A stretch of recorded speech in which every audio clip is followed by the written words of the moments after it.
이렇게 실제 한국사 문제 하나하나를 분석해서 배경 지식을 만들었습니다.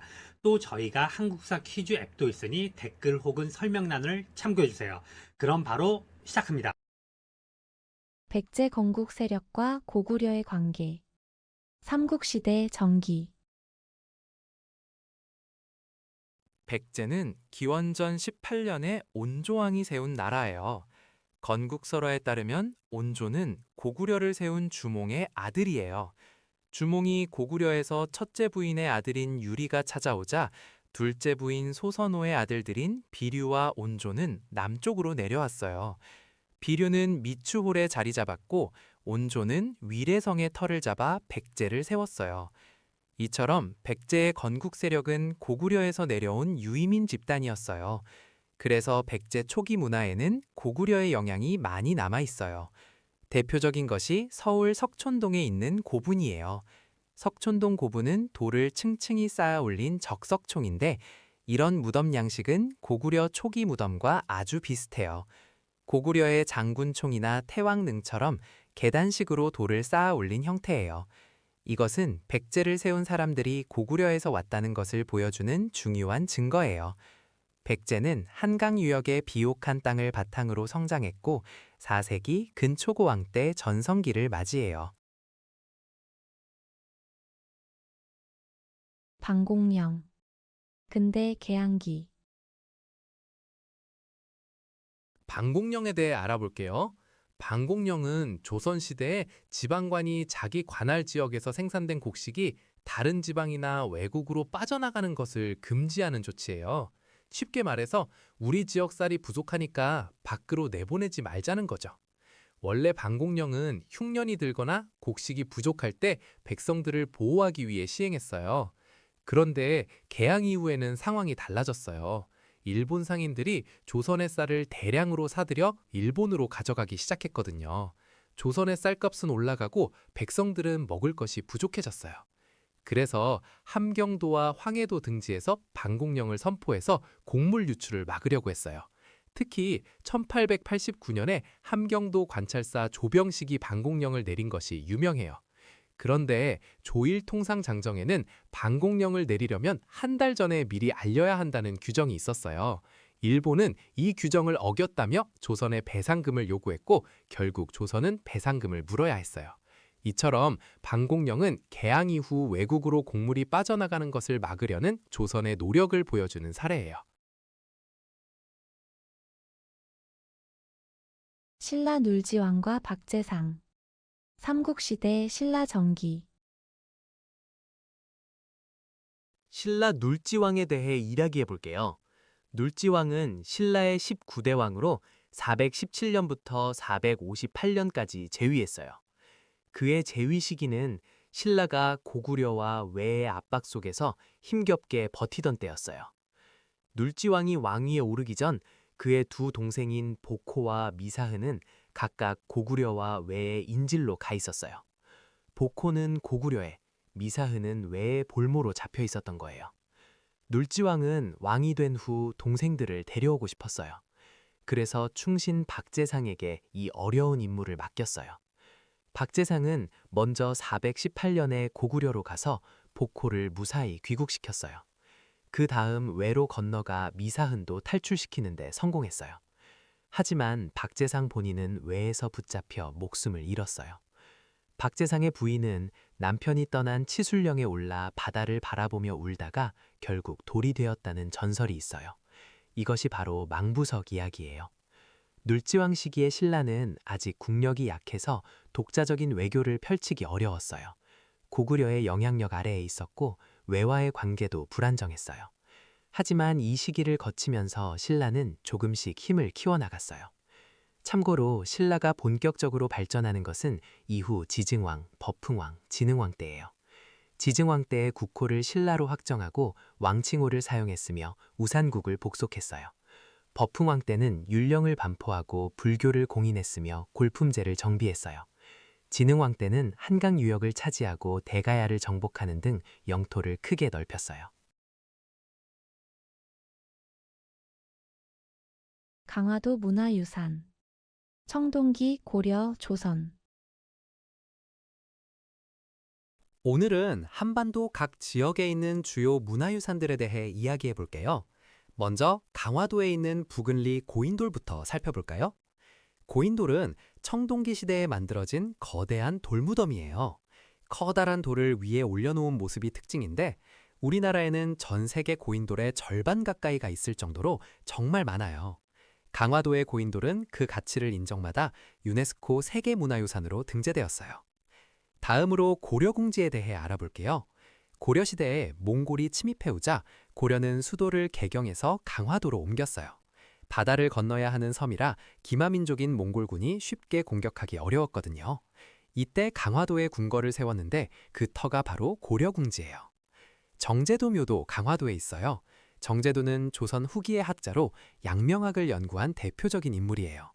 양명학은 중국 명나라 왕양명이 만든 학문인데 조선에서는 주류가 아니었지만 정제도가 깊이 연구해서 조선 양명학의 대표 학자로 꼽혀요. 정족산성은 병인양요 때 중요한 전투가 벌어진 곳이에요. 1866년 프랑스 군대가 조선을 침략했을 때 양원수 장군이 이끄는 조선군이 정족산성에서 프랑스군을 물리쳤어요. 이 전투가 병인양요의 대표적인 승전이에요. 마지막으로 만이산 참성단이에요. 강화도 만이산 꼭대기에 있는 참성단은 단군이 하늘에 제사를 지내기 위해 쌓았다고 전해지는 제단이에요. 지금도 개천절에 이곳에서 제천 행사가 열리고 있어요. 발해의 황제국 체제와 독자적 연호. 남북국 시대 발해. 발해의 문왕에 대해 알아볼게요. 발해는 고구려가 멸망한 뒤 대조영이 세운 나라예요. 698년에 동모산에서 건국되었고 처음에는 진국이라고 불렸다가 나중에 발해로 이름을 바꾸었어요. 발해는 고구려를 계승한 나라로서 스스로를 황제국으로 여겼어요. 그래서 왕을 황상이라고 부르기도 했고 독자적인 연호를 사용했어요.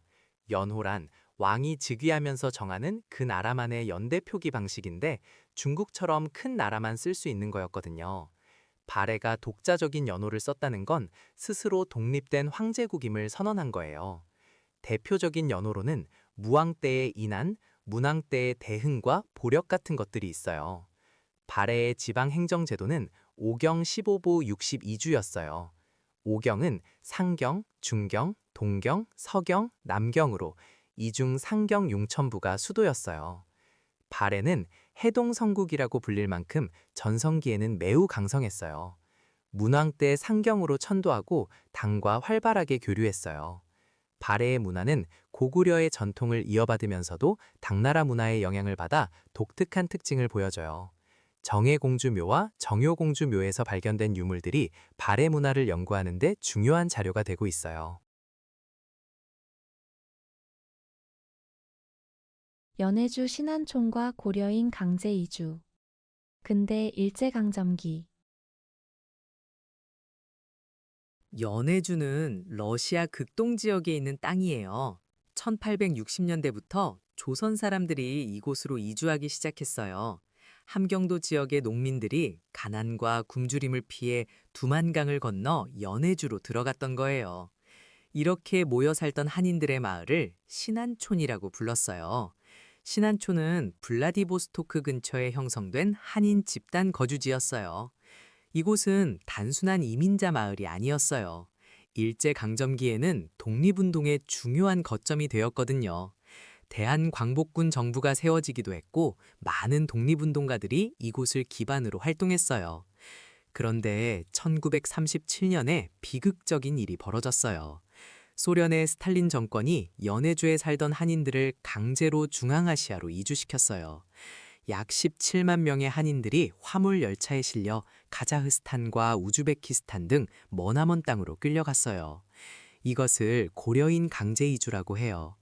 소련 정부는 일본이 한인들을 스파이로 이용할 수 있다는 이유를 내세웠지만 실제로는 소수 민족에 대한 탄압 정책이었어요. 수많은 사람들이 이주 과정에서 목숨을 잃었고 살아남은 사람들도 낯선 땅에서 처음부터 다시 시작해야 했어요. 지금도 중앙아시아에는 이때 이주한 한인들의 후손인 고려인들이 살고 있어요. 칠석. 고구려. 칠석은 음력 7월 7일에 지내는 우리나라의 전통 명절이에요. 이날은 견우와 직녀가 1년에 딱 한 번 만나는 날로 알려져 있어요. 견우는 하늘에서 소를 키우는 목동이고 직녀는 배를 짜는 선녀예요. 둘은 서로 사랑했지만 하늘의 법도를 어겼다는 이유로 은하수를 사이에 두고 떨어져 살게 되었어요. 그래서 1년에 한 번, 음력 7월 7일에만 까치와 까마귀가 다리를 놓아줘서 만날 수 있게 되었다고 해요. 이 다리를 오작교라고 불러요. 칠석날 밤에 비가 오면 견우와 직녀가 만나서 흘리는 눈물이라고 했고, 칠석이 지난 뒤 까치머리가 벗겨져 있는 것은 오작교를 놓느라 그렇게 되었다고 전해져요. 고구려 고분벽화에도 견우와 직녀 이야기가 그려져 있어요. 덕흥리 고분벽화에는 은하수를 사이에 두고 견우와 직녀가 서로 바라보는 모습이 담겨 있어요. 이것은 삼국시대에 이미 칠석 이야기가 널리 퍼져 있었다는 것을 보여줘요. 칠석에는 부녀자들이 바느질 솜씨가 늘기를 빌었는데 이것을 걸교라고 해요. 직녀가 배짜는 선녀였기 때문에 그 솜씨를 본받고 싶어 했던 거예요. 충선왕의 학문 진흥 정책 고려 후기 고려 시대에는 교육 기반으로 국자감이 있었어요. 국자감은 고려의 최고 국립 교육 기관이에요. 그런데 고려 후기로 가면서 국자감이 제 역할을 못하게 되었어요. 무신 정권 시기를 거치면서 문신들이 힘을 잃고 학문도 많이 위축되었거든요. 이런 상황에서 충선왕이 등장해요. 충선왕은 고려 후기의 왕으로 학문을 다시 일으키려고 여러 노력을 했어요. 그중 하나가 바로 국자감의 이름을 성균관으로 바꾼 거예요. 성균관이라는 이름은 유학교육을 더욱 강화하겠다는 의지를 담고 있어요. 충선왕은 또 만권당이라는 학문기관을 원나라 수도에 설치했어요. 만권당에서는 고려와 원나라의 학자들이 함께 모여서 학문을 교류했어요. 이재영과 같은 고려 학자들이 원나라 학자들과 교류하면서 성리학을 더 깊이 연구할 수 있었죠. 이렇게 충선왕은 위축된 학문을 되살리고 유학교육을 강화하는 데 큰 역할을 했어요. 천주교와 조선 후기 사회 조선 후기 조선 후기에 서양에서 천주교가 전해지면서 조선 사회에 큰 파장이 일었어요. 천주교는 처음에 서학이라고 불렸는데 학문적 호기심으로 연구하던 것이 점차 신앙으로 받아들여지게 되었어요. 특히 남인 계열의 학자들 중 일부가 천주교를 종교로 받아들였는데 이승훈이 1784년 북경에서 세례를 받고 돌아온 것이 조선 천주교의 시작이에요. 그런데 천주교는 조선의 전통 질서와 충돌하는 부분이 있었어요. 천주교에서는 조상에게 제사를 지내는 것을 우상숭배로 보고 금지했거든요. 또 신앞에서 모든 인간이 평등하다는 가르침은 신분제 사회였던 조선에서 위험한 사상으로 여겨졌어요. 그래서 정조 때부터 천주교에 대한 비판이 거세졌고 순조 때인 1801년에는 신유박해가 일어나 많은 천주교 신자들이 목숨을 잃었어요. 이때 중국인 신부 주문모와 이승훈, 정약종 등이 처형되었고 정약용은 유배를 가게 되었어요. 이후로도 기해박해, 병오박해, 병인박해 등 여러 차례 박해가 이어졌어요. 3.1운동 일제강점기 1910년대 3.1운동에 대해 이야기해 볼게요. 1919년 3월 1일 서울 탑골공원에서 학생들과 시민들이 모여 독립선언서를 낭독하고 대한독립 만세를 외쳤어요. 이것이 바로 3.1운동의 시작이에요. 처음에는 서울에서 시작했지만 곧 전국 각지로 퍼져나갔어요. 학생뿐만 아니라 상인, 노동자, 농민 등 다양한 계층의 사람들이 만세운동에 참여했어요. 심지어 국내를 넘어서 만주, 연해주, 미주 지역의 한인들까지 만세운동에 동참했답니다. 3.1운동은 우리 민족이 일제에 맞서 비폭력으로 독립의지를 전 세계에 알린 거대한 민족운동이었어요. 이 운동의 영향으로 같은 해 중국 상하이에서 대한민국 임시정부가 수립되었어요. 임시정부는 민주공화제를 채택하고 독립운동을 체계적으로 이끌어 나가는 구심점이 되었답니다. 또한 3.1운동 이후 일제는 무단 통치에서 이른바 문화통치로 식민통치 방식을 바꾸게 되었어요. 씨름. 삼국시대 조선. 씨름은 우리나라의 대표적인 전통 민속놀이예요. 두 사람이 삿바라는 천을 상대방의 허리와 다리에 두르고 서로 잡은 다음 힘과 기술을 겨루어 상대를 먼저 땅에 넘어뜨리면 이기는 경기예요. 모래판 위에서 하기 때문에 넘어져도 크게 다치지 않아요. 씨름은 삼국시대부터 즐겨온 오래된 놀이로 고구려 고분 벽화에도 씨름하는 모습이 그려져 있어요.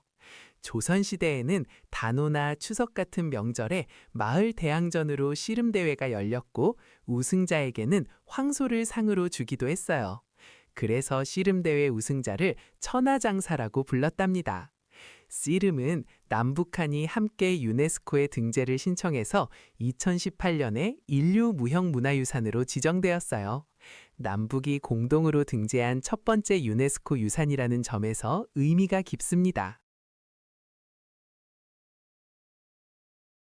신채호. 근대 일제강점기. 신채호는 우리나라의 대표적인 민족주의 역사학자예요.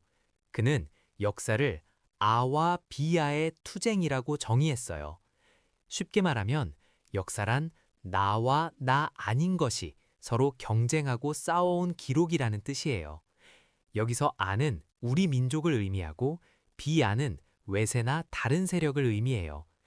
신채호는 일제강점기에 활동하면서 우리 민족의 주체성과 자주성을 강조했어요. 그가 쓴 대표적인 역사서로는 조선 상고사가 있어요. 이 책에서 그는 고대 우리 민족의 역사를 민족주의적 관점에서 서술했어요. 또한 을지문덕전, 이순신전 같은 영웅들의 전기를 써서 민족의식을 고취시키려 했어요. 신채호는 독사실론을 발표해서 근대 민족주의 역사학의 연구 방향을 제시했어요. 이 글에서 그는 국사 연구의 중요성과 새로운 역사 서술의 필요성을 역설했어요. 그는 단순히 글만 쓴 것이 아니라 독립운동에도 적극 참여했어요. 의열단의 활동 지침서인 조선혁명선언을 작성하기도 했어요. 헤이그 특사. 근대 대한제국. 헤이그 특사에 대해 알아볼게요. 1907년 고종 황제는 을사늑약의 부당함을 전 세계에 알리기 위해 네덜란드 헤이그에서 열리는 만국 평화회의에 특사를 파견했어요. 이준, 이상설, 이위종 세 분이 특사로 선정되었어요. 이상설은 블라디보스토크에서, 이위종은 상트페테르부르크에서 합류해서 함께 헤이그로 향했어요. 하지만 일본의 방해로 회의장에 들어가지도 못했어요.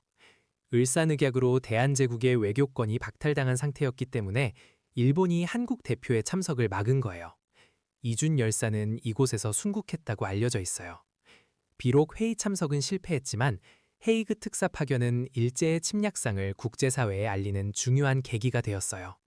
일본은 이 사건을 빌미로 고종 황제를 강제로 퇴위시키고 한일 신협약을 체결해 대한제국의 내정권마저 빼앗았어요.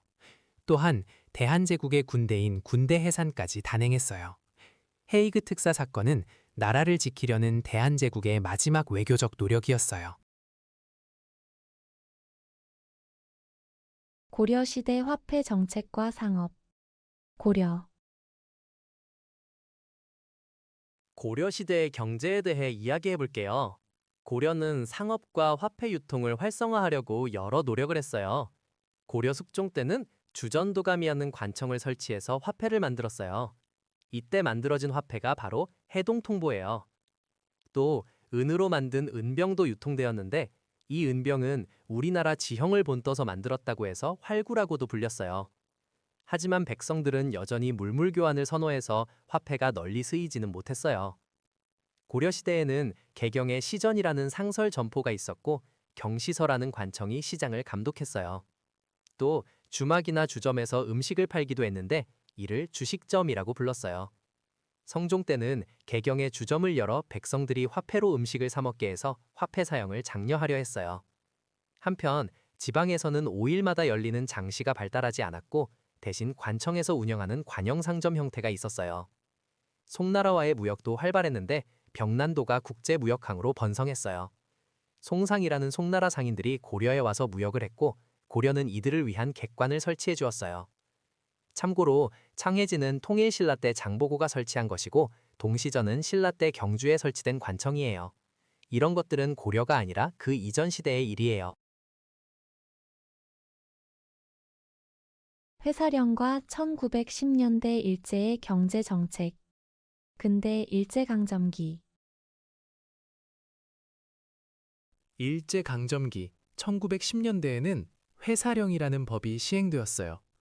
회사령은 1910년에 공포되어 조선에서 회사를 설립하려면 반드시 조선 총독의 허가를 받아야 했어요. 이 법은 조선인들이 회사를 자유롭게 만들지 못하게 막는 제도였어요. 일제가 조선의 민족자본 성장을 억누르려고 만든 거예요. 같은 시기에 일제는 토지 조사 사업도 실시했어요. 1912년부터 1918년까지 진행된 이 사업은 토지 소유권을 조사한다는 명목으로 시행되었어요. 토지 소유자는 정해진 기간 안에 신고해야 했는데 신고하지 않거나 서류가 없는 토지는 총독부가 가져갔어요. 이 과정에서 많은 농민들이 땅을 빼앗겼어요. 한편 미국 공출제나 남면 북양 정책, 농촌 진흥운동 같은 것들은 1930년대 이후에 시행된 정책들이에요. 미국 공출제는 전시체제기에 쌀을 강제로 걷어간 제도이고 남면 북양은 남쪽에서 면화를, 북쪽에서 양을 기르게 한 정책이에요. 농촌 진흥운동은 1930년대 농촌경제 갱생을 내세운 운동이었어요. 토지조사 사업과 회사령. 일제강점기 전기. 일제강점기에 일본은 한국의 토지와 회사를 철저하게 통제하는 정책을 펼쳤어요. 먼저 토지 조사 사업에 대해 이야기해 볼게요. 1910년대에 일본은 조선의 모든 토지를 조사한다는 명목으로 토지 조사 사업을 실시했어요. 토지 소유자는 정해진 기간 안에 자신의 토지를 신고해야 했는데 이때 주소, 이름, 토지의 종류와 면적, 등급 같은 것들을 모두 신고해야 했어요. 문제는 복잡한 신고 절차를 몰랐거나 기한을 놓친 농민들이 많았다는 거예요. 신고하지 못한 토지는 주인이 없는 땅으로 처리되어서 조선 총독부의 소유가 되어버렸어요. 이렇게 빼앗은 토지는 동양척식 주식회사나 일본인 지주에게 넘어갔죠. 또한 토지 조사 사업에서는 농민들이 오랫동안 관습적으로 인정받던 경작권, 즉 소작권을 인정하지 않았어요. 그래서 많은 농민들이 하루아침에 땅을 잃고 소작농으로 전락하거나 만주나 연해주로 떠나야 했답니다. 다음으로 회사령에 대해서도 알아볼게요. 1910년대 일본은 회사령을 만들어서 조선에서 회사를 세우려면 반드시 조선 총독의 허가를 받도록 했어요. 허가 없이는 회사를 만들 수 없었고 만약 법령을 어기거나 공공질서를 해치면 총독이 그 회사의 사업을 중단시키거나 아예 해산시킬 수도 있었어요. 이 회사령의 진짜 목적은 조선인들이 회사를 세워서 경제적으로 성장하는 것을 막으려는 거였어요. 민족 자본의 성장을 억제해서 조선의 경제를 일본에 종속시키려 했던 거죠. 이 두 정책은 모두 1910년대 무단 통치 시기에 실시된 대표적인 경제수탈 정책이에요. 이육사. 일제강점기. 이육사는 일제강점기의 시인이자 독립운동가예요. 본명은 이원록인데 독립운동을 하다가 체포되어 대구 형무소에서 수감 생활을 했어요. 그때 받은 수감 번호가 264번이었는데 이것을 한자로 읽으면 이육사가 돼요. 그래서 이 번호를 필명으로 사용하게 된 거예요. 이육사는 저항문학의 대표적인 시인으로 일제에 굴복하지 않는 강인한 의지를 시로 표현했어요. 대표작으로는 광야, 절정, 청포도 같은 작품이 있어요. 광야는 암울한 현실 속에서도 언젠가 조국이 광복될 것이라는 희망을 노래한 시예요. 다시 천고의 뒤에 백마 타고 오는 초인이 있어 이 광야에서 목 놓아 부르게 하리라는 구절이 유명해요. 절정에서는 매운 계절의 채찍에 갈겨라는 표현으로 고난 속에서도 굴하지 않는 의지를 보여줬어요. 이육사는 1944년 베이징 감옥에서 순국했는데 끝까지 독립운동을 멈추지 않았던 민족 시인이에요. 조선 후기 서양 문물의 전래. 조선 후기. 조선 후기에는 중국을 통해 서양의 여러 문물이 들어왔어요. 특히 청나라에 다녀온 사신들이 많은 서양 물건과 지식을 가져왔는데요. 이 시기를 통해 조선의 새로운 문화가 유입되었어요. 대표적인 서양 문물로는 천리경이 있어요. 천리경은 망원경을 말하는데 멀리 있는 것을 가까이 볼 수 있게 해주는 신기한 물건이었어요. 또 자명종이라는 시계도 들어왔어요. 자명종은 스스로 소리를 내서 시간을 알려주는 시계예요. 서양 지도인 고려만국 전도도 전해졌는데 이 지도를 통해 조선 사람들은 세계가 둥글다는 것과 다른 나라들의 존재를 알게 되었어요. 그리고 화포나 총 같은 서양식 무기 기술도 들어왔고 서양 천문학과 수학 지식도 함께 전해졌어요. 반면에 간이는 서양 문물이 아니에요. 간이는 원래 중국 원나라의 곽수경이 개발한 천문 관측 기구로 조선 세종 때 이천과 장영실이 우리나라에 맞게 제작하였어요. 하늘의 별자리와 천체의 위치를 관측하는 데 사용했어요. 혼천이와 함께 조선의 대표적인 천문 기구로 알려져 있어요. 4.19 혁명. 현대.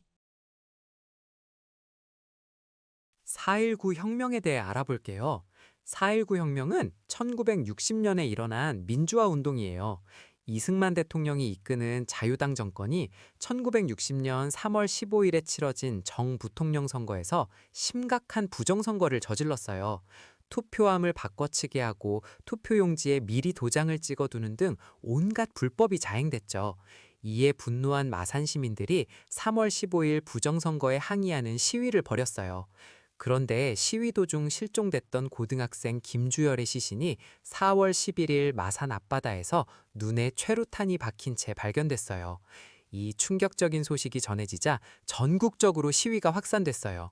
4월 19일에는 서울에서 대규모 시위가 일어났고 경찰이 시위대에 발포하면서 많은 학생과 시민이 희생됐어요.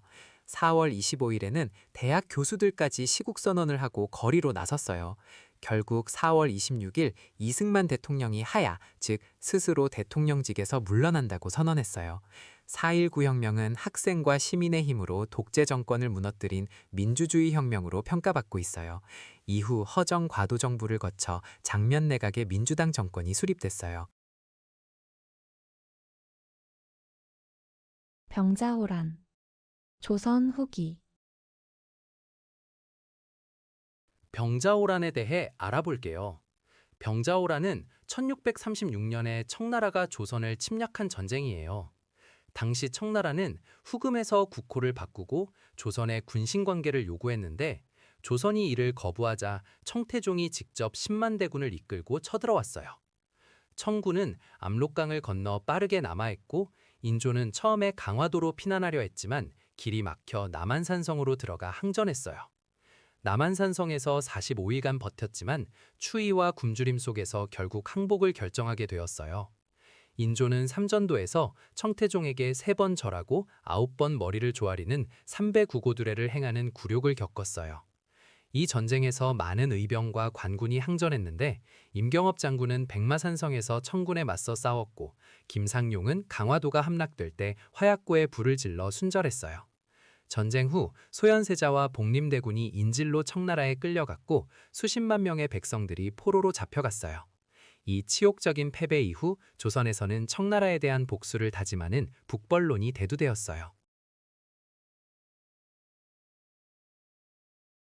임술 농민 봉기와 삼정이 정청. 조선 후기. 임술 농민봉기는 1862년 조선 철종 때 일어난 대규모 농민 항쟁이에요. 임술년에 일어났다고 해서 임술 농민봉기라고 부르는데 진주에서 처음 시작되어서 진주 농민봉기라고도 해요. 당시 농민들은 삼정의 문란 때문에 정말 힘든 생활을 하고 있었어요. 삼정이란 전정, 군정, 환곡을 말하는데 이 세 가지 세금 제도가 모두 엉망이 되어 백성들의 고통이 극에 달했던 거예요. 특히 진주에서는 경상우병사 백낙신이 농민들에게 부당하게 세금을 거두어 들이자 분노한 농민 수만 명이 흰 수건을 머리에 두르고 봉기를 일으켰어요.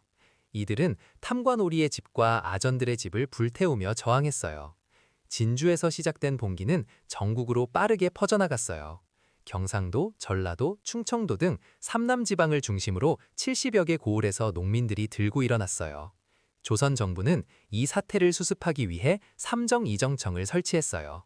삼정이정청은 삼정의 문란을 바로잡기 위한 임시기구였는데 전국에서 삼정개혁에 대한 의견을 모았어요. 하지만 근본적인 개혁을 이루지 못하고 얼마 지나지 않아 폐지되고 말았어요.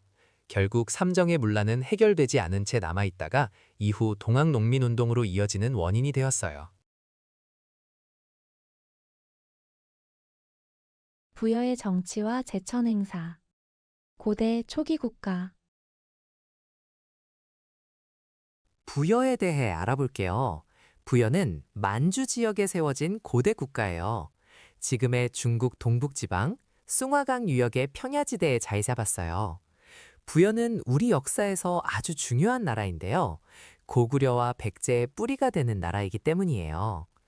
부여의 정치 체제를 살펴보면 왕 아래에 마가, 우가, 저가, 구가라는 4명의 가들이 있었어요.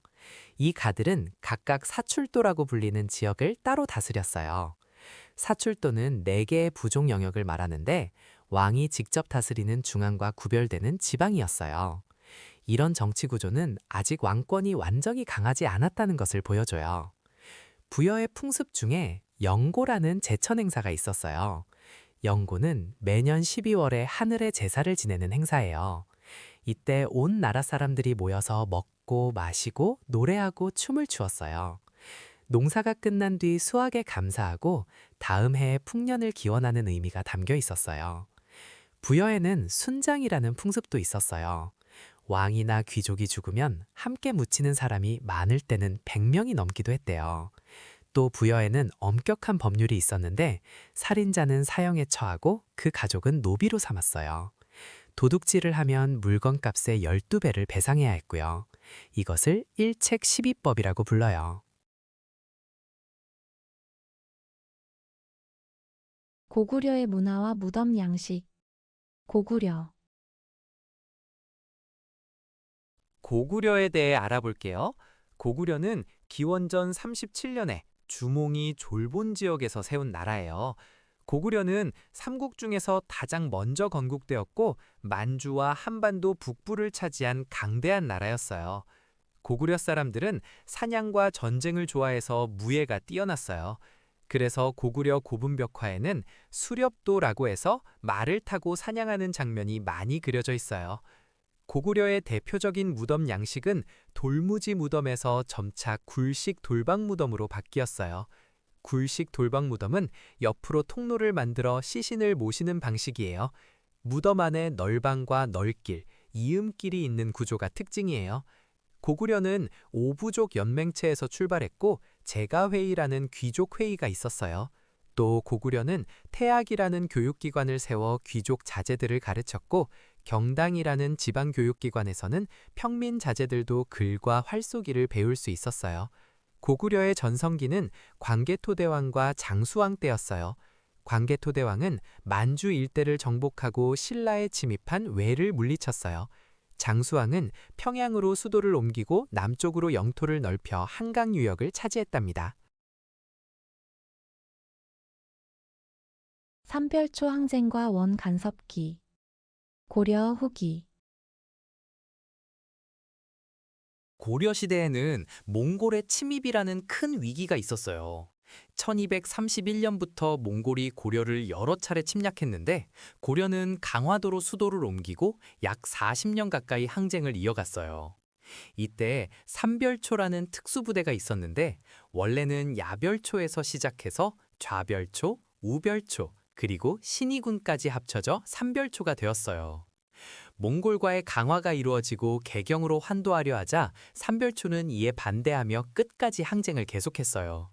배중손의 지휘 아래 진도로 내려가 용장성을 근거지로 삼았고 이후 제주도의 항파두리까지 옮겨가며 저항했어요. 결국 1273년에 진압되었지만 삼별초의 대몽항쟁은 고려 무인들의 강인한 저항 정신을 보여주는 사건이에요. 한편 몽골과 강화를 맺은 후 고려는 원나라의 간섭을 받게 되었고 충렬왕 때부터는 원나라 공주와 결혼하는 등 원간섭기가 시작되었어요. 이 시기에 고려의 지배층 사이에서는 몽골풍이 유행해서 변발을 하거나 호복을 입는 풍속이 퍼졌어요. 공민왕 때에 이르러서야 반원자주 정책을 펴며 쌍성총관부를 공적해 천령 이북의 땅을 되찾았어요. 정약용, 조선 후기. 정약용은 조선 후기 실학을 집대성한 학자예요. 그는 1762년에 태어나서 1836년에 세상을 떠났어요. 정조 임금의 총애를 받으며 여러 관직을 지냈지만 정조가 돌아가신 후 천주교와 관련되었다는 이유로 유배를 가게 되었어요.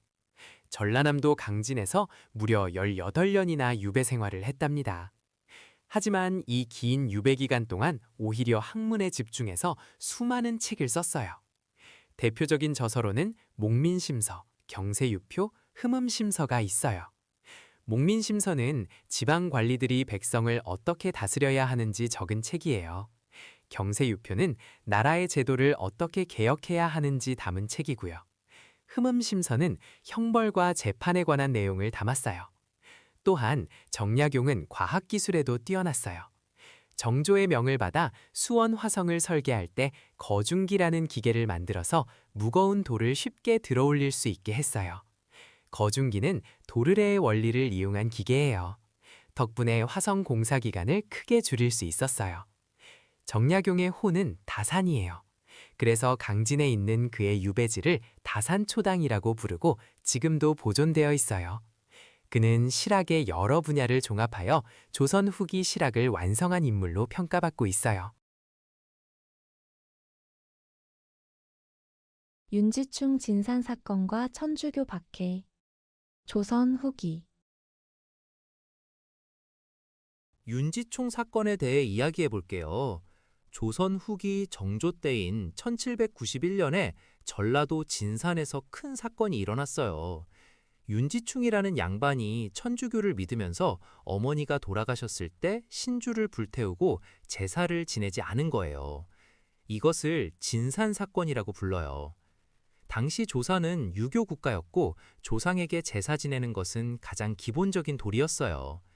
그런데 천주교에서는 조상 제사를 우상 숭배로 여겨서 금지했거든요. 윤지충은 결국 체포되어 처형당했어요. 이 사건은 조선에서 천주교를 박해하는 시작점이 되었어요. 이후 신의 박해라고 불리는 천주교 탄압이 본격화되었답니다. 정조는 비교적 온건한 입장이었지만 이 사건으로 천주교가 조선의 전통 질서를 위협한다는 인식이 퍼지게 되었어요. 조선 후기에는 상평통보라는 동전이 널리 사용되었어요. 숙종 때부터 전국적으로 유통되기 시작해서 정조 시대에도 일반 백성들이 물건을 사고 팔 때 사용했어요. 판소리도 이 시기에 크게 발전했는데 서민 문화가 꽃피던 시대였거든요. 정감록은 조선 후기에 유행한 예언서로 이씨 왕조가 망하고 정씨 왕조가 들어선다는 내용을 담고 있었어요. 반면 삼별초는 고려시대 무신 정권의 군대로 조선시대와는 전혀 다른 시기랍니다. 공민왕의 반원 자주 정책. 고려 후기. 공민왕은 고려 후기의 왕이에요.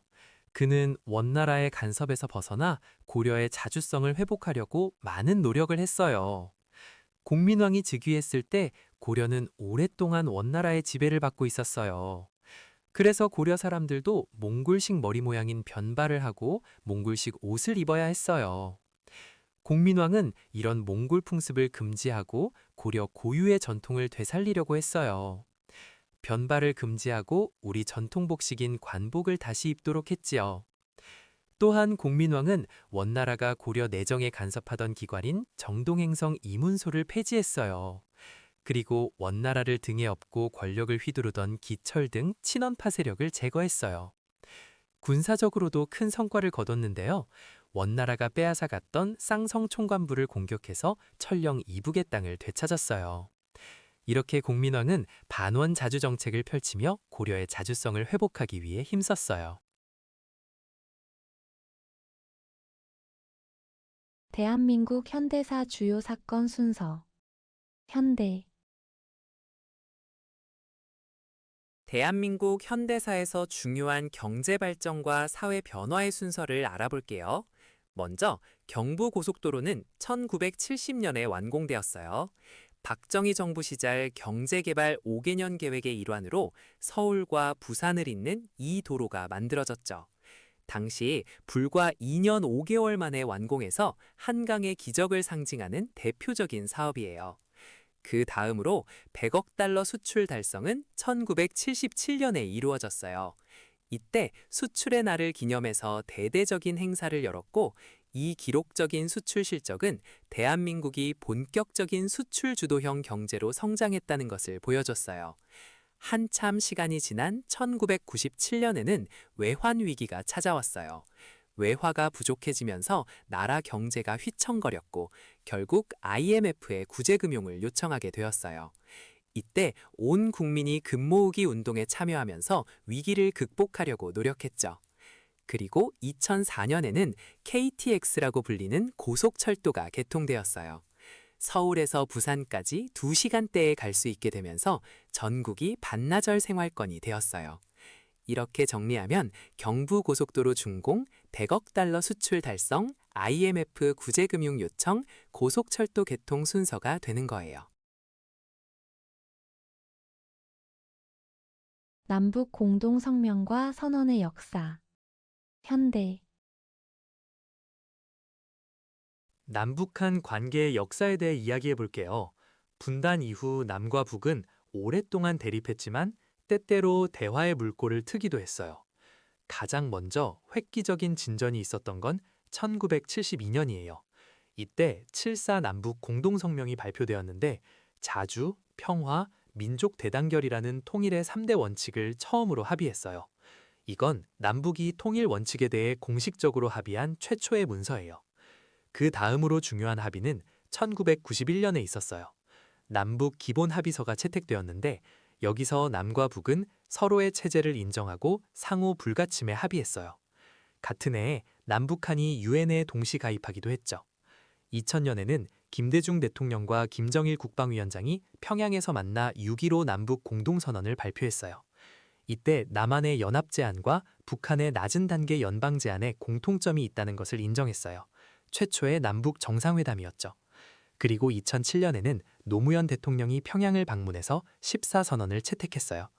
여기서는 군사적 대결을 종식하고 평화체제를 정착시키자는 내용이 담겼어요. 이렇게 남북 관계는 시간이 흐르면서 점점 발전해 왔어요. 3.1운동. 근대 일제강점기. 3.1 운동에 대해 이야기해 볼게요. 1919년 3월 1일, 우리 민족은 일제의 식민 지배에 맞서 전국적으로 독립만세 운동을 벌였어요. 이 운동은 고종 황제가 돌아가신 후 그 장례식에 맞춰 계획되었어요. 민족 대표 33인이 독립선언서를 낭독하면서 시작되었고, 탑골공원에 모인 학생과 시민들이 거리로 나서며 만세를 외쳤어요. 처음에는 서울에서 시작했지만 곧 전국 방방곡곡으로 퍼져나갔어요. 농민, 노동자, 상인, 학생, 할 것 없이 남녀노소 모두가 참여한 거족적인 운동이었어요. 특히 여학생들도 적극적으로 참여해서 독립을 향한 열망을 보여주었어요. 일제는 이 운동을 무력으로 진압했는데 화성 제암리에서는 마을 주민들을 교회에 가두고 불을 질러 학살하는 만행을 저질렀어요. 3.1 운동의 영향은 정말 컸어요. 국내에서는 이 운동을 계기로 같은 해 중국 상하이에서 대한민국 임시정부가 수립되었어요. 해외에서도 만주, 연해주, 미주 등지에서 동포들이 만세 시위를 벌였어요. 또한 3.1 운동은 중국의 5.4 운동에도 영향을 주었어요. 중국에서는 1919년 5월 4일 베이징 학생들이 반제국주의 운동을 일으켰는데 우리의 3.1 운동에서 자극을 받은 것이에요. 강희안과 고사관수도. 조선 정기. 강희안은 조선 정기를 대표하는 문인화가예요. 그는 시, 그림, 글씨에 모두 뛰어나서 삼절이라고 불렸어요. 삼절이란 세 가지에 모두 뛰어나다는 뜻이에요. 강희안의 호는 인재인데 어질 인자에 서재 제자를 써요. 그는 세종 때 집현전 학사로 활동했고 훈민정음 창제에도 참여한 인물이에요. 강희안의 대표작으로는 고사관수도가 있어요. 고사관수도는 선비가 물을 바라본다는 뜻인데 한 선비가 바위에 기대어 앉아 물을 바라보는 모습을 그린 그림이에요. 화면 구성이 아주 간결하고 여백을 살려서 과감한 필치가 돋보여요. 조선 정기 문인화의 특징을 잘 보여주는 작품으로 평가받고 있어요. 강희안은 원나라와 명나라 화풍의 영향을 받았지만 자신만의 독자적인 화풍을 발전시켰어요. 그의 그림은 사대부의 정신세계를 담백하게 표현한 것으로 유명해요. 고려 성종의 업적. 고려 정기. 고려 성종은 고려 초기의 왕으로 나라의 기틀을 튼튼하게 다진 임금이에요. 성종은 유교를 나라를 다스리는 기본 이념으로 삼았어요. 그래서 유교적인 정치 질서를 세우려고 많은 노력을 기울였답니다. 먼저 중한관제를 정비해서 이성육부 제도를 실시했어요. 이성은 중서문화성과 상서성을 말하고 육부는 이부, 병부, 호부, 형부, 예부, 공부를 말해요. 이렇게 체계적인 행정 조직을 갖추게 된 거예요. 또 지방을 효과적으로 다스리기 위해 12목을 설치했어요. 12목이란 전국의 주요 지역 12곳에 지방관을 파견한 것을 말해요. 이전까지는 지방의 관리를 제대로 보내지 못했는데 성종 때부터 본격적으로 지방 통치가 이루어지기 시작한 거예요.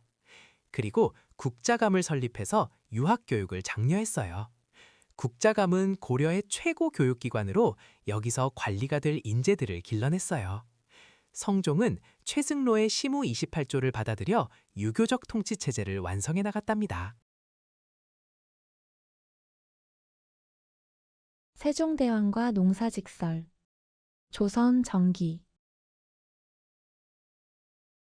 세종대왕은 조선 제4대 왕으로 1418년부터 1450년까지 재위했어요. 세종시대는 조선의 문화와 과학이 가장 크게 발전한 황금기로 평가받고 있어요. 세종은 백성들의 삶을 개선하기 위해 다양한 정책을 펼쳤는데요. 특히 농업 발전에 많은 관심을 기울였어요.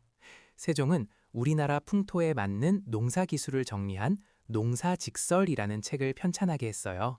이 책은 1429년에 완성되었는데 중국의 농서를 그대로 따르지 않고 조선의 기후와 토양에 맞는 농법을 각 지방 농민들에게 직접 물어서 정리한 것이에요. 그래서 농사직설은 우리나라 최초의 농서로 큰 의미가 있어요. 세종시대의 경제 상황을 살펴보면 조세제도에서 중요한 변화가 있었어요. 바로 공법이라는 새로운 세금 제도를 시행한 것인데요. 이 제도는 토지의 비옥도에 따라 전분 6등법을 적용하고 그해 농사의 풍흉에 따라 연분 9등법을 적용해서 세금을 차등 부과했어요. 이렇게 하면 흉년이 들었을 때 백성들의 부담이 줄어들게 되는 거예요.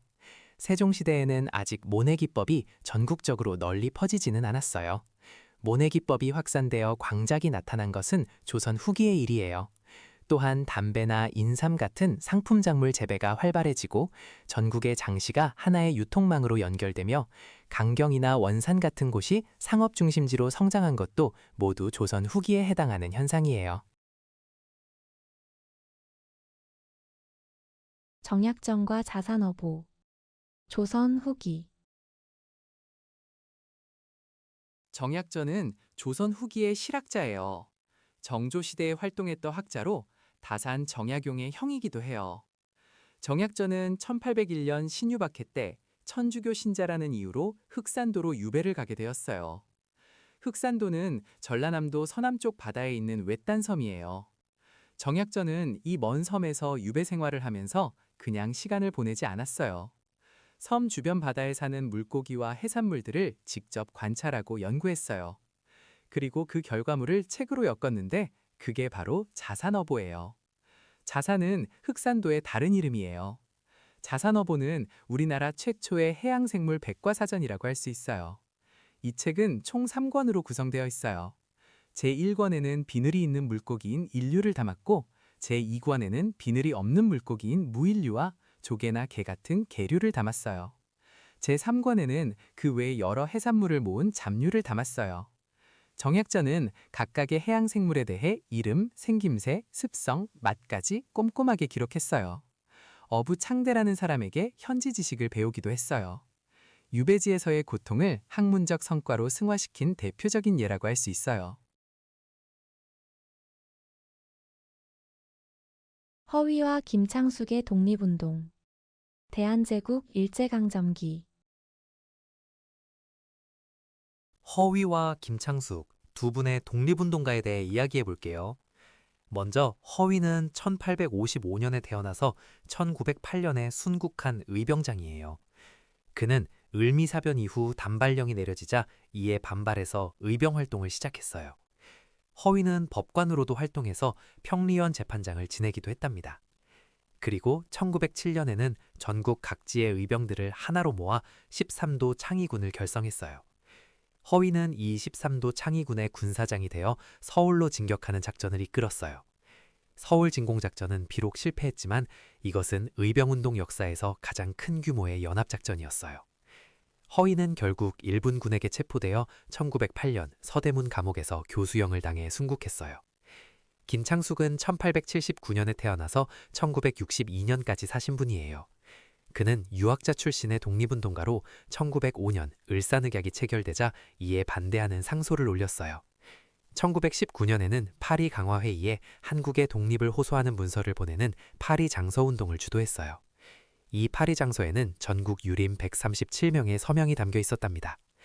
김창숙은 해방 후에도 성균관대학을 설립하는 데 힘썼고 1962년에 건국훈장 대한민국장이 추서되었어요. 을미개혁. 근대 개화기. 을미개혁에 대해 알아볼게요. 을미개혁은 1895년에 일어난 개혁이에요.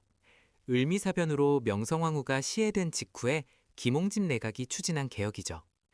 이 개혁에서 가장 유명한 것은 단발령이에요. 상투를 자르라는 명령이었는데 백성들의 엄청난 반발을 불러왔어요. 또 하나 중요한 것이 태양력의 도입이에요. 그전까지 조선은 음력을 사용했는데 을미개혁 때 양력을 도입했어요. 그래서 1895년 11월 17일이 1896년 1월 1일이 되었답니다. 연호도 건양으로 바꾸었어요. 건양은 양력을 세운다는 의미를 담고 있어요. 을미개혁 때는 종두법을 실시해서 천연두 예방접종을 하도록 했고 소학교를 세워서 근대 교육을 시작했어요. 우편 사업도 이때 본격적으로 추진되었답니다. 하지만 단발령에 대한 반발이 워낙 거세서 전국 각지에서 을미의병이 일어났어요. 유생들과 백성들이 일어나 항일투쟁을 벌인 거죠. 을미개혁 이전에 있었던 갑오개혁과 비교해 볼게요. 갑오개혁은 1894년에 시작되었는데 이때 신분제가 폐지되고 과거제도가 없어졌어요. 또 궁국 기무처라는 기관을 설치해서 개혁을 추진했고 이후 제2차 갑오개혁 때는 교정청을 설치했어요. 오군영을 이영으로 통합한 것도 갑오개혁 때의 일이에요. 지계하무는 대한제국 시기인 1901년에 설립되어 토지 소유 증명서인 지계를 발급했어요. 대한국 국제는 1899년에 반포된 대한제국의 헌법 성격 문서예요. 서울 원각사지 10층 석탑. 조선 정기.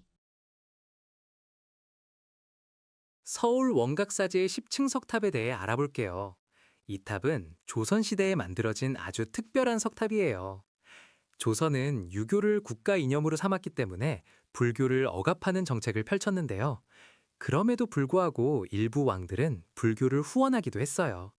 세조가 바로 그런 왕이었어요. 세조는 1467년에 원각사라는 절을 세우고 그 안에 20층 석탑을 세웠어요. 이 탑의 가장 큰 특징은 대리석으로 만들어졌다는 거예요. 우리나라 석탑은 대부분 화강암으로 만드는데 원각사지 10층 석탑은 하얀 대리석을 사용해서 매우 독특해요. 탑의 각 층 옆면에는 용, 연꽃무늬, 인물, 신선 같은 다양한 조각이 화려하게 새겨져 있어요. 대리석의 흰 빛깔과 화려한 조각이 어우러져서 정말 아름다운 모습을 자랑해요. 원래 원각사는 지금의 서울 탑골공원 자리에 있었는데 절은 없어지고 탑만 남아서 지금까지 전해지고 있어요. 이 탑은 고려시대에 만들어진 경천사지 10층 석탑의 영향을 받아서 만들어졌어요. 경천사지 10층 석탑도 대리석으로 만들어졌고 형태가 비슷한데 원각사지 10층 석탑이 더 크고 웅장해요. 현재 국보로 지정되어 소중하게 보존되고 있답니다. 팔만대장경 고려 중기 팔만대장경에 대해 알아볼게요. 팔만대장경은 고려시대에 만들어진 소중한 문화유산이에요. 고려가 몽골의 침입을 받았을 때 부처님의 힘으로 나라를 지키겠다는 간절한 마음을 담아 만들었어요. 대장경이란 불교 경전을 모아놓은 것을 말해요. 팔만대장경이라고 부르는 이유는 경판의 수가 8만 장이 넘기 때문이에요. 정확히는 8만 여장의 나무판에 불교 경전을 새겼어요. 이 대장경판은 1236년부터 1251년까지 약 16년에 걸쳐 완성되었어요. 현재 경상남도 합천 해인사 장경판전에 보관되어 있어요. 해인사 장경판전은 팔만대장경을 보관하기 위해 지어진 건물인데 자연 통풍이 잘 되도록 설계해서 수백 년이 지난 지금까지도 대장경판이 잘 보존될 수 있었어요. 팔만대장경은 현존하는 대장경 중에서 가장 오래되고 정확한 것으로 평가받고 있어요. 유네스코 세계기록유산으로도 등재되어 있답니다. 참고로 고려는 이전에도 대장경을 만든 적이 있었어요. 거란의 침입을 물리치기 위해 초조대장경을 만들었는데 이것은 몽골 침입 때 불타버렸어요.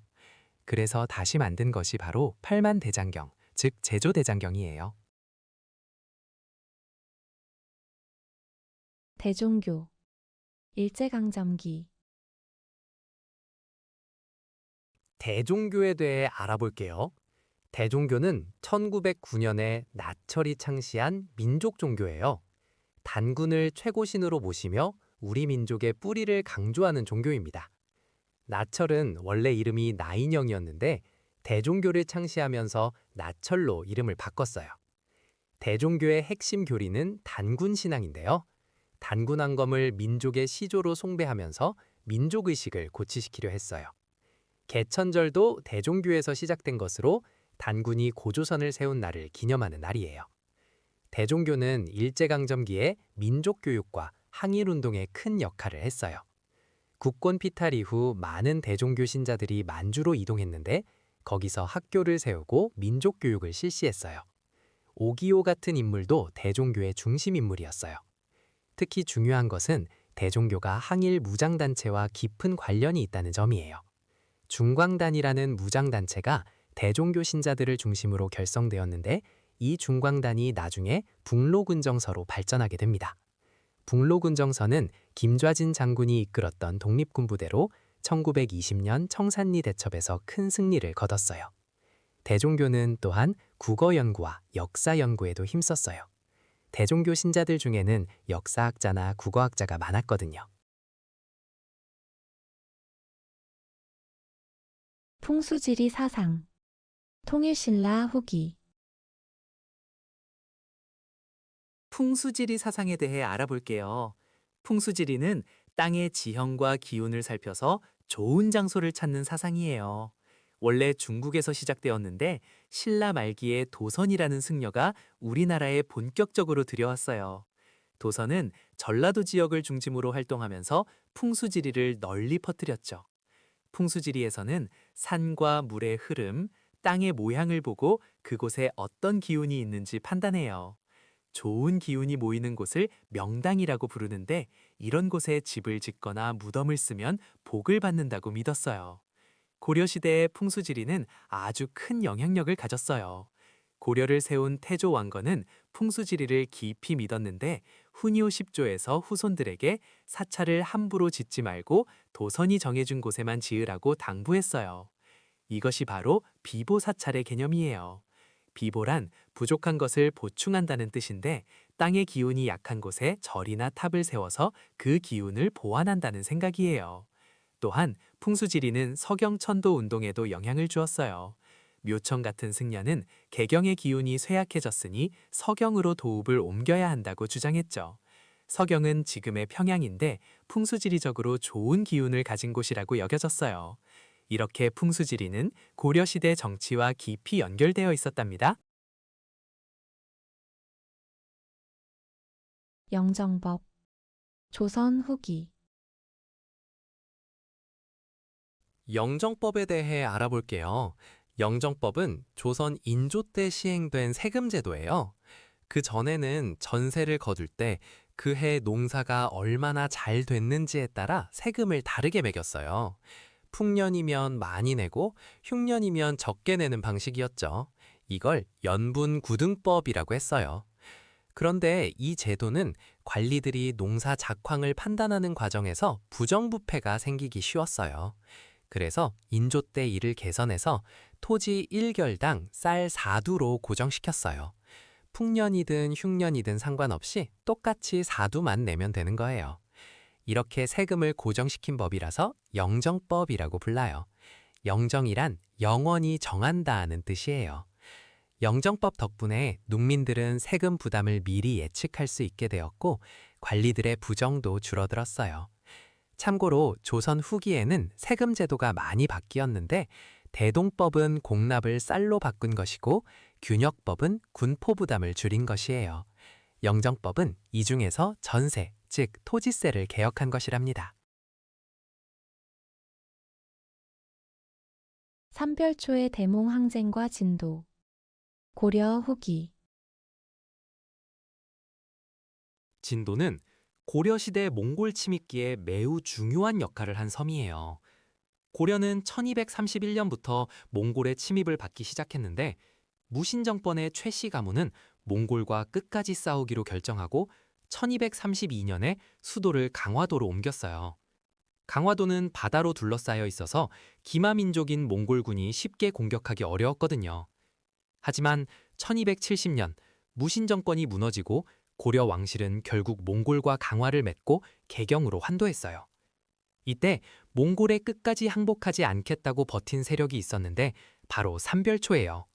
삼별초는 원래 최씨 무신정권의 사병 조직이었어요. 삼별초는 강화도에서 진도로 내려가 용장산성을 쌓고 저항을 이어갔어요. 진도에서 배중손의 지휘 아래 대몽 항쟁을 계속했지만 결국 여몽연합군에 밀려 다시 제주도로 옮겨갔어요. 제주도에서도 항파두리성을 거점으로 싸웠지만 1273년에 완전히 진압되었어요.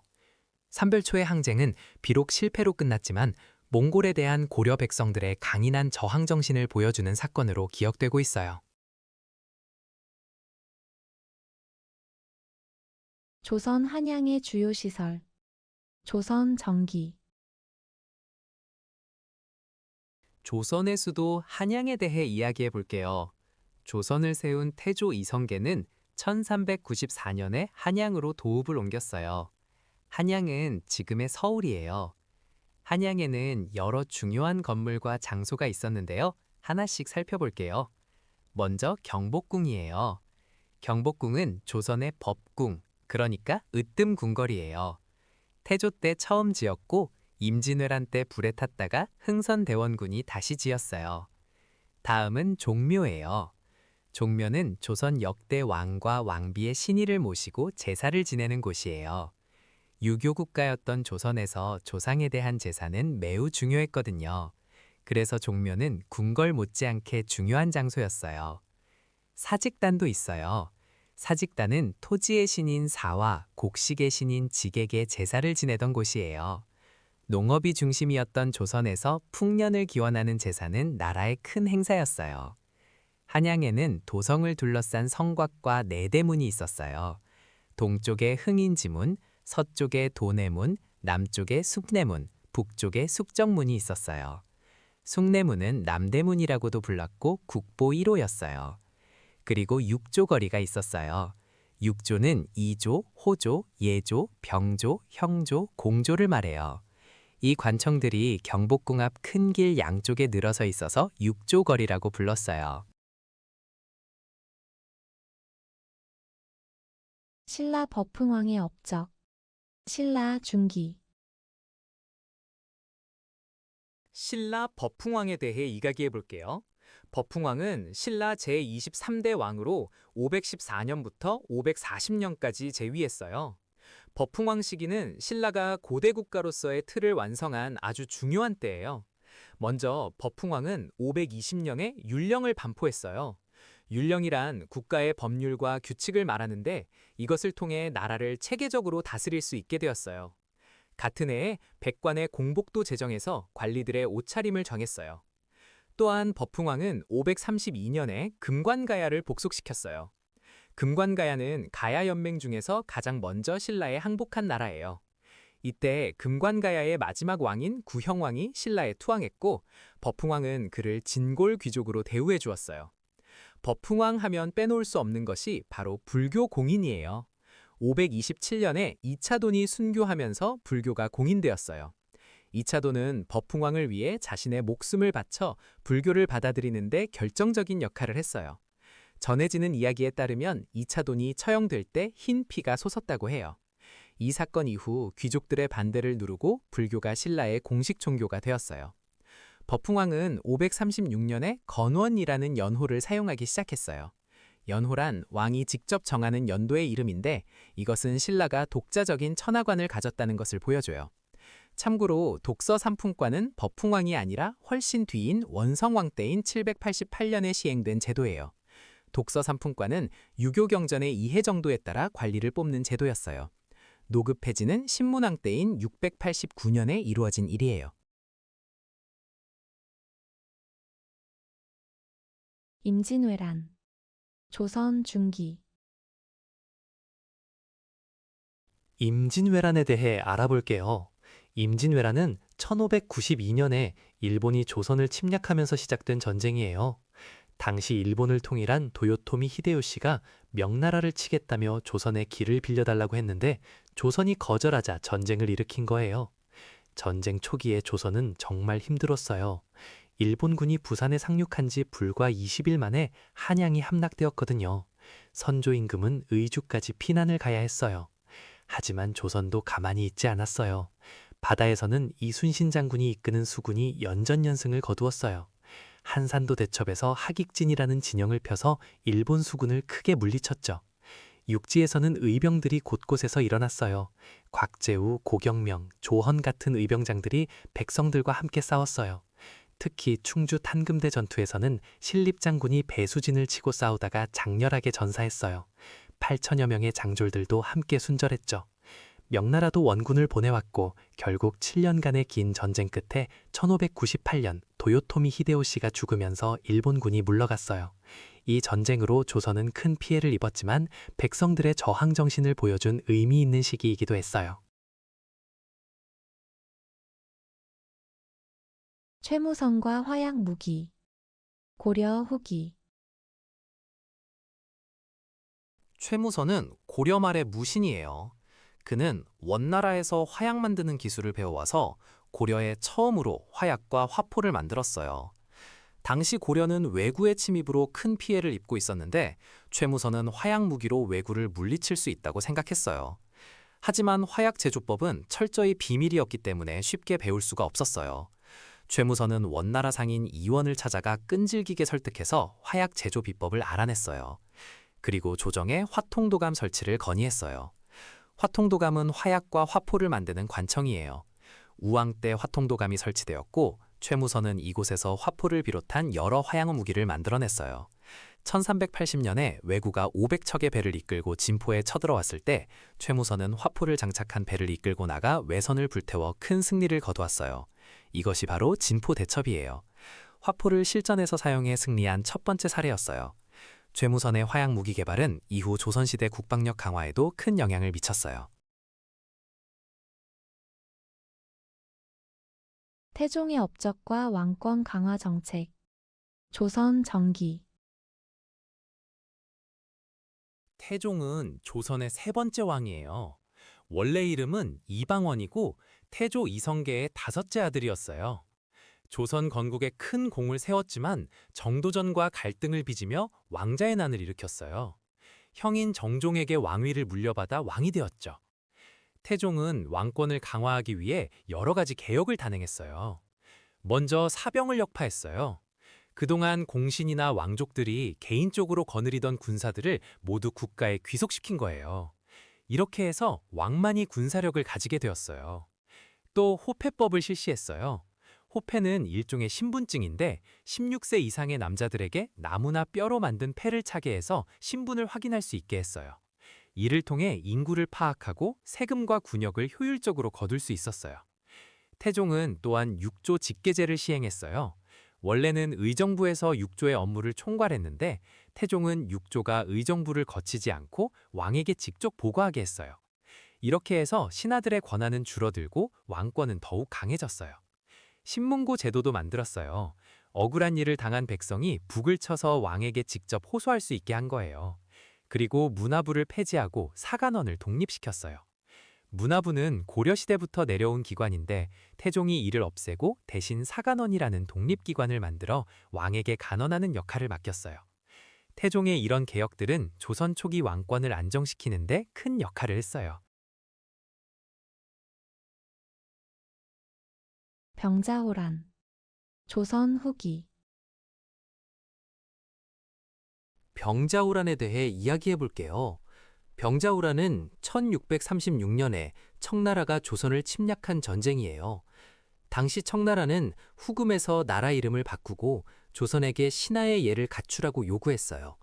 하지만 조선의 많은 신하들은 오랑캐라고 여기던 청나라에 굴복할 수 없다며 강하게 반대했어요. 이런 상황에서 청태종이 직접 대군을 이끌고 조선을 침략한 거예요. 청나라 군대가 너무 빨리 쳐들어오는 바람에 인조는 강화도로 피하지 못하고 남한산성으로 들어가 항전했어요. 남한산성에서 약 45일 동안 버텼지만 추운 겨울에 식량과 군사가 부족해서 결국 항복할 수밖에 없었어요. 인조는 삼전도에서 청태종에게 3번 절하고 9번 머리를 조아리는 삼배구고두례를 행했어요. 이것을 삼전도의 굴욕이라고 불러요. 이 전쟁의 결과로 소현세자와 복림대군이 청나라의 인질로 끌려갔고 수많은 백성들도 포로로 잡혀갔어요. 병자호란 이전에는 1627년에 정묘호란이 있었는데 이때는 후금과 형제 관지를 맺는 것으로 끝났어요. 하지만 병자호란 이후에는 조선이 청나라의 신하의 나라가 되었어요. 대동법의 시행과 영향. 조선 후기. 대동법에 대해 알아볼게요. 대동법은 조선 후기에 시행된 세금 제도예요. 원래 조선에서는 공납이라는 제도가 있었어요. 공납은 각 지역의 특산물을 나라에 바치는 제도였는데 여기에 큰 문제가 있었어요. 방납이라는 폐단이 생긴 거예요. 방납은 중간 상인들이 백성 대신 물건을 납부하고 몇 배의 값을 받아내는 것이었어요. 백성들은 이 때문에 정말 고통스러웠어요. 이런 문제를 해결하려고 이이와 유성룡 같은 학자들이 수미법을 주장했어요. 수미법은 공납 대신 쌀로 세금을 내자는 것이었어요. 그러다가 임진왜란 이후 1608년에 광해군 때 선해청을 설치하고 경기도에서 처음으로 대동법을 시행했어요. 대동법은 토지 면적을 기준으로 쌀이나 배, 돈으로 세금을 내는 제도예요. 예전에는 집집마다, 즉 가호 단위로 세금을 매겼는데 대동법은 토지를 기준으로 바꾼 거예요.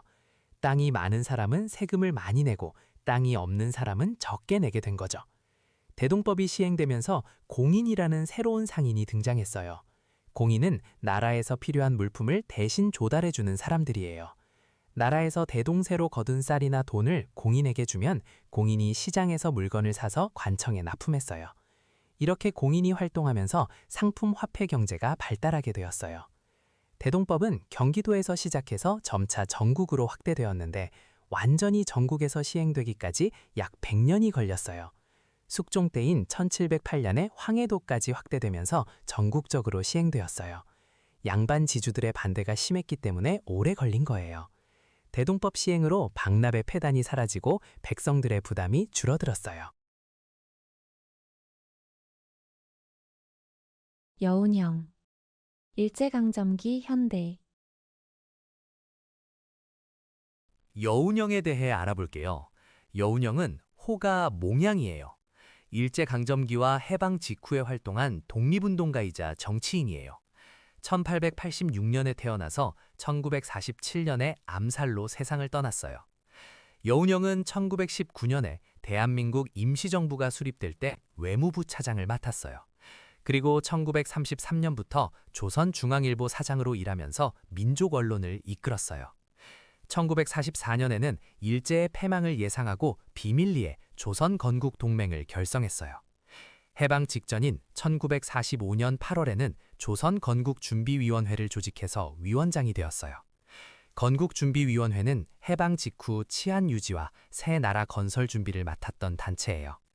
여운형은 해방 후에 좌우합작운동을 적극적으로 추진했어요. 좌우합작위원회를 구성해서 분열된 정치 세력을 하나로 모으려고 노력했어요. 하지만 1947년에 극우파 청년에게 암살당하면서 그의 통일 노력은 중단되고 말았어요.